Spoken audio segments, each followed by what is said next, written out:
Следен соговорник во ово издание на Трилинг е Драган Малиновски, адвокат, поранешен антикорупционер. Тема во наредните минути ќе биде да се разбира криминалот пред и по експресните измени на кривичниот законник.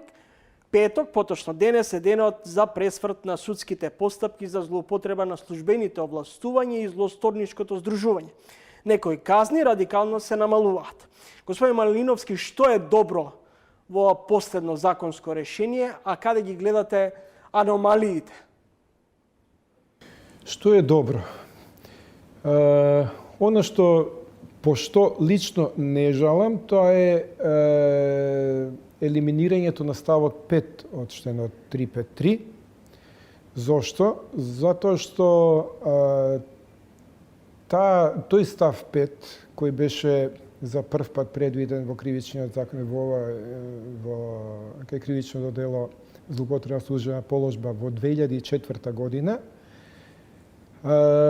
промовира една нееднаквост помеѓу сопственостите. Зошто? Затоа што ставот 5 драстично или многу по-строго ги казнува сторителите каде што се е загрозено добро државната сопственост. Тоа се постапките за јавни набавки или на штета на буџетот. И сега јас се прашувам зошто приватната сопственост која е загрозена во претходните 3-4 члена е помалку заштитена од она на сопственоста на државата. Во 2007 имав лично и иницијатива до Уставниот суд, меѓутоа тоа заврши како што заврши.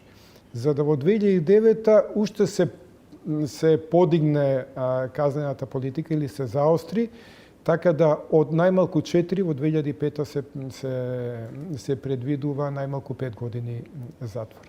Да. Така да, искрено, доколку се тргнеше само од ставот 5, по мене ќе се направеше некоја нормалност во функционирањето. За мене е изненадување и мислам дека непотребно намалувањето на казните во претходните ставови, особено во ставот 3. Дали со овие измени ова е втор удар после згаснувањето на СЈО и всушност е директен атак врз правниот систем, имајќи во предвид дека голем број на функционери поранешни против кого се водат дела, па и можно и идни, кои ги злоупотребиле службената положба, ќе се офајдат од ваквото, условно кажано, решение, законско решение. Ќе се спасат на некој начин. Знаете, кога се интервенира во регулативата, конкретно во случај во кривичниот законник, секако треба да се има предвид амбиентот или општествените околности кои се во дадениот момент. И сега ние, ако се запрашаме дали е ова вистинскиот момент за ваква интервенција да се направи, мојот одговор е не. Затоа што состојбите не дека се порелаксирани во делот во поглед на корупцијата, туку напротив, ние имаме проблем со испорачувањето на ефективна правда кај постојните отворени предмети и мислам дека ова дополнително ќе ја урниса, како да кажам, можноста за завршување на некои веќе отпочнати постапки, а ќе испрати лоша порака, богами, и за воиднина како некоја превенција од сторување на кривични дела од Врховниот суд излезе со помалку шокантна информација дека е изненаден од законските решенија, дека не биле консултирани, дека делот она што го добиле и за што биле информирани ги немаат одредени информации, недостасуваат. Токму тоа, значи, говориме за носење на една, да кажеме, измените имаат толку силен импакт ќе имаат на веќе отпочнатите постапки кои се во тек и мислам дека без некоја сериозна дебата и на брзина беа донесени овие измени.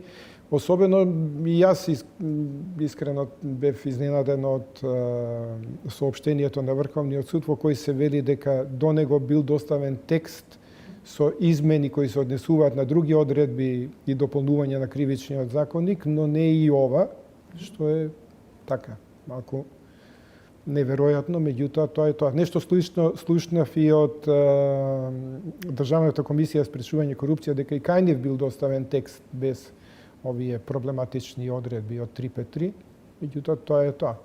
Што според вас, која е причината за ваквите избрзани чекори? Што се крие за ваквата одлука?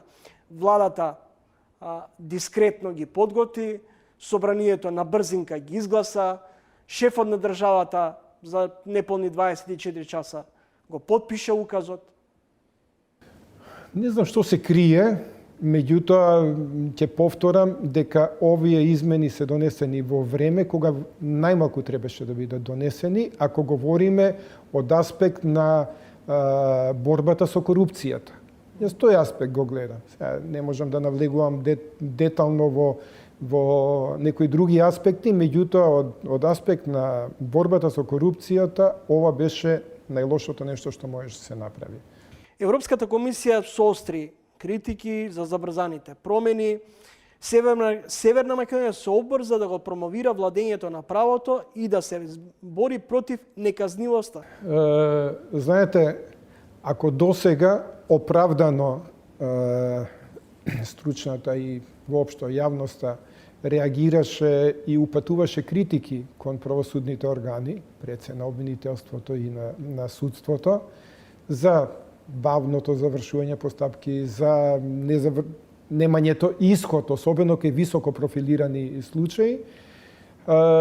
Сега едноставно хаваријата ја прави политиката. Дали застарувањето на делата пред се должи на одоговлекување на судските процеси, дали врз основа на овие детали кои ги имаме и кои јавноста може да ги види, всушност се работи за обиди дискретно да се влие врз работата на судството, на обвинителството? Знаете, кога говориме за застарувањето, тоа е една многу комплексна, како кажам, материја во која се испреплетуваат многу чинители. Тука ќе тргнеме прво од колку одредбите од Законот за кривична постапка овозможува одоговлекување, че тука од тоа треба се тргне. Понатаму, капацитетот на јавното обвинителство, капацитетот на судството, преоптовареноста, недостигот на кадри, финансиски средства. Значи има многу фактори кои влијаат. Сега како објективни фактори. Настрана сега субјективизмот кога некогаш и се сака да се некој предмет, што се вели пуштен низ вода да застари, тоа е веќе нешто друго. Меѓутоа, навистина постојат одредени фактори кои треба убаво да се седне, да се разгледа и да се види кои се тесните грла кои ги кочат или ги успоруваат постапките и резултираат со застареност. И сега вие имате, да кажеме, кај најтешката форма на злоупотреба на службена положба, кај што имаме предизвикана штета од значителни размери, таму запретената казна е од 1 до 5 години. Тоа, апсолутната застареност е 10 години. Значи, рачунајте дека вие во 10 години говориме од моментот на сторувањето на делото. Вие за 10 години треба да го откриете делото, треба да спроведете претходна постапка, истрага, судска да го тоа поминете, да дојдете до правосилна пресуда. Така да, мислам дека драматично ќе ни се стесни просторот или ќе се лимитираат можностите за ефикасно справување со... Сега говорам за кривични дела од службената положба кои се директно поврзани со корупцијата. Нели со примената на овие одредби, всушност се става под знак прашање и правната сигурност на државата? Знаете, кривичниот законник е зрел за препрочитување. Во него има такви некои небулозни состојби кои се детектираат, се идентификуваат во текот на судските постапки, меѓутоа нема адекватен одговор од телата кои се задолжени да го тоа следат, да подготват со измени и да се одметно да се реагира. Сега вие говорите, давате примери некои. Ја ќе ви дадам примери уште подрастични или кои подраматично ја илустрираат бруталноста на оваа измена сега на 353 која е. Значи, за кривичното дело, како што реков, за претената, најтешката форма на злоупотреба на службена положба предвидена од 1 до 5 години. За кривично дело, да кажеме, криумчарење мигранти, каде што, еве, чисто да илустрирам, некој за да извади 100 евра, 50 евра, 100 евра, ќе качи во Миравци некој и ќе го однесе до Табановце, иако во фамилијата има малолетно дето, за претената казна е најмалку 8 години. И сега, општествената опасност на ова првото што го говориме, каде што се симна на многу ниски гранки, со ова што го говориме како случај, бидејќи нашите затвори се преплавени од вакви ситуации кај за овие криумчарење мигранти. Не велам дека нема кривична одговорност, меѓутоа таков диспаритет на казнената политика е навистина фрапантен. Господин Малиновски, благодарам за гостувањето. Ви благодарам и вас на поканата. Го гледавте премиерното издание на Трилинг, прво во новата сезона на ТВ магазинот. Во новото прво издание на емисијата гости и соговорници беа председателот Стево Пендаровски, адвокатот и поранешен антикорупционер Драган Малиновски. Од ова издание на Трилинг воведуваме гостин водител. Колешката од неделникот Фокус, Ирена Мулачка, која разоткри аферата околу состојбите на клиниката за онкологија. Имаше можност да разговара со пациентка од клиниката за онкологија, која речиси пред 1 година и било детектирано дека има рак. Довидување до идниот петок во исто време. Следете не.